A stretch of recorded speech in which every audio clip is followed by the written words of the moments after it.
Hello, this is Ken Obasi. Leslie, how you doing today? It's Sunday, and hey, I got my coffee. It's Sunday morning, and I'm gonna do a reading and talk about some things, and I might get a little deeper with the reading through my own interpretation. A lot of times when I do the reading, I kind of, draw from the book of the tarot, of the Orisha tarot.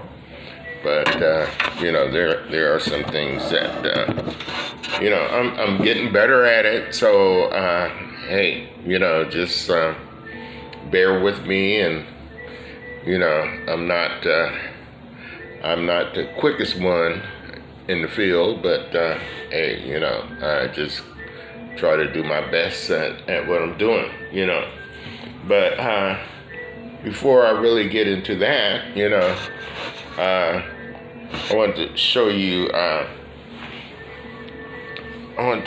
This my shirt. I'm so proud of it or whatnot. It was an art piece that I did some years back, and my sister had it, and so she decided to put the image on a t-shirt, and here it is. And hey, I haven't called her yet to thank her for sending me this and whatnot, but it was funny. I looked at it and I said, like, dang, who did that? But it was just something that was done so years ago, and I kind of, forgot, forgot that I did this. But as you can see, hope you can see it a little better. There you go. And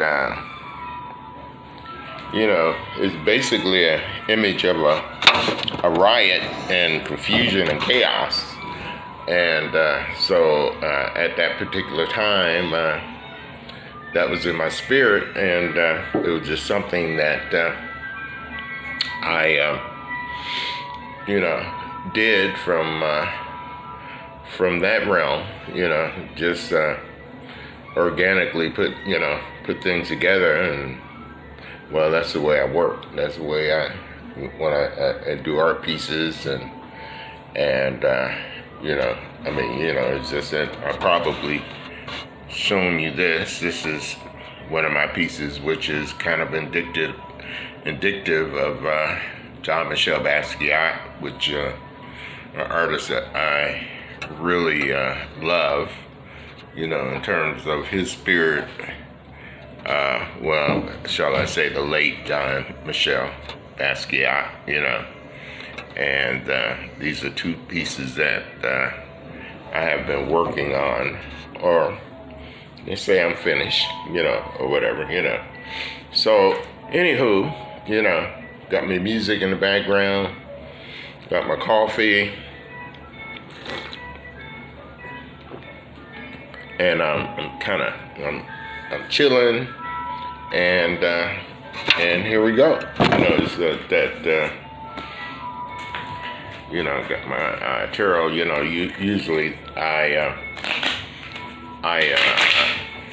do my readings from the Orisha tarot, and the music that is playing in the background is Sun Ra. I'm of course an avid Sun Ra fan, and the album that I'm playing is called Mythic Worlds. So Sun Ra has done so many albums. It's just what can I say? It's just that in my book, he's the man. He's the man. So the first card that I pulled here is Iku. And what we are looking at is something indicative of the Grim Reaper. And, it's just that, hey, it looked like he got his sickle and everything, and he's ready to take someone to the other place, This is a skeleton covered by a hooded black cloth, down to his feet. We see this figure is not standing on the ground, as he's surrounded by nothingness, an image of no space and no time. She is timeless. She doesn't seem to be affected by hours, minutes, or days. Nevertheless, she exists. But she does not consider where to place her bones. It could be a castle, a house, a hospital, an institute, or a shack. She's holding a sickle in one of her hands, a sharp cutting instrument with which she cuts off situations and things, bringing them to an end. She arrives without regard to age, sex, color, social standing, role in society, or financial position. The ancient Africans believed that the soul of a deceased person had to cross over a river. I believe that's kind of similar to the ancient Romans and the Greeks, who thought that their deceased traveled over the river Styx before reaching the last stage corresponding to its behavior in the world. This spirit of the deceased remain attached to the body until its relatives threw earth on the grave. Similar concepts are shared by many spiritualists. Before the burial, the body was washed with special herbs to liberate and purify it, according to the spiritual affinity between the deceased and the herbs. He was shaved, dressed in best clothes, jewelry, then placed in the tomb with the dearest possessions or belongings, with food to feed himself during the trip to the world beyond. So basically it seems like the coming from also the Kemetic cosmology. His partner mourned and tried to respect even the slightest detail to avoid offending or disturbing the spirit. For example, avoiding the use of special, luxurious adornments, and instead of wearing ragged, worn out, or torn clothes, a symbol of the Ogun, which means dead or spirit of death. Other examples include purposely neglecting the hair or shoes during minimal housekeeping, avoiding bathing oneself, etc. This is done so that the bereaved understands the pain and the affliction of the deceased. This will also facilitate access to the next plane upon death, thus ensuring that the gift, that the Ogun not be disturbed or persecuted. Okay. At present, both Santeria, devotion, veneration, and respect for saints of the Orisha, Kondable, and certain other African cults normally use a cord of protection against Kumbayas.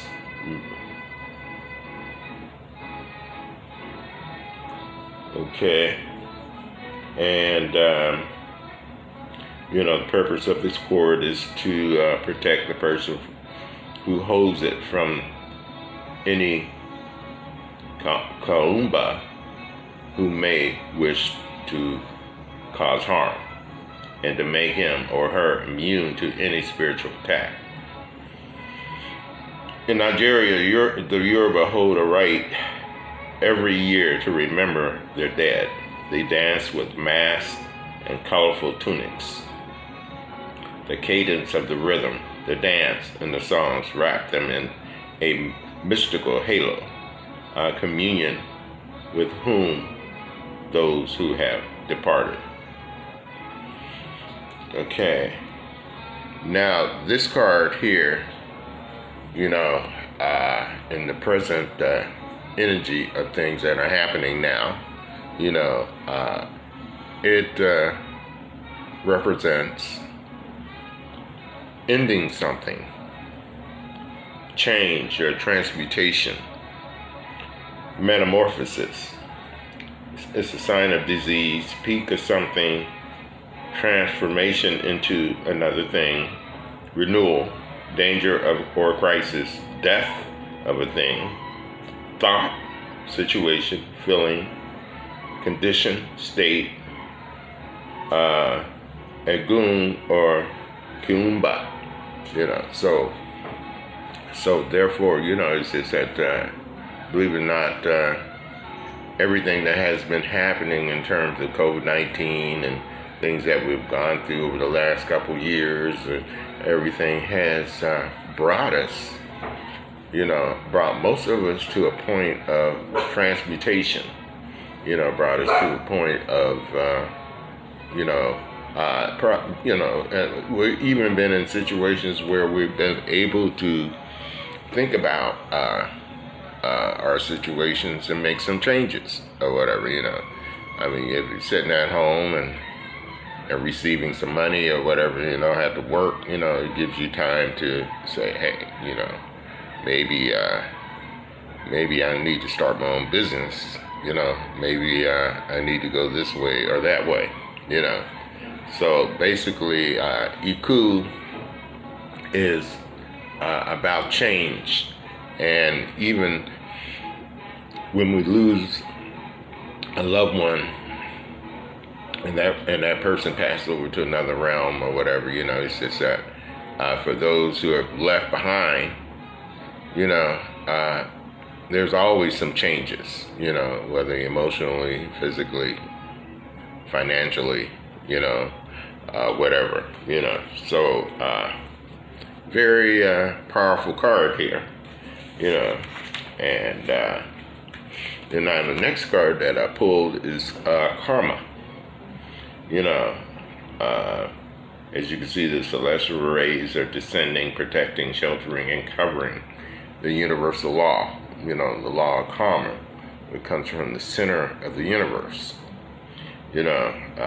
Basically, karma is about cause and effect, and basically, karma is about balance. It's about balance, I mean, one of the universal laws is the law of balance, so, or you can even relate it to the law of polarity, I mean, what happens and, it swings over on this side and it has to swing back over that side or whatever, it's just that, but the universe is not, sometimes we think about like light and darkness and good and bad and different things of that nature, which are real depending on your perception, but basically, the bottom line to all that is balance, so that's what karma is about. In the center of the Kreutz, or Ankh, serves as a balance where all actions will be weighed. Okay, each scale of the balance holds an eye, showing that nothing is beyond the control of the law or of cause and effect. The two ends of life, childhood, old age, are represented on each side of the card. Okay, the old woman leans on her image as a young girl, as if turning her back to the past. She seems to be preparing herself for what may come, aware that the lost time will not return and that gain time will be capitalized upon. She would have to make a new start, and in this endless will, all good done for her and others will be compensated. bringing her peace and quiet. The wisdom of old women will join the innocence of a child.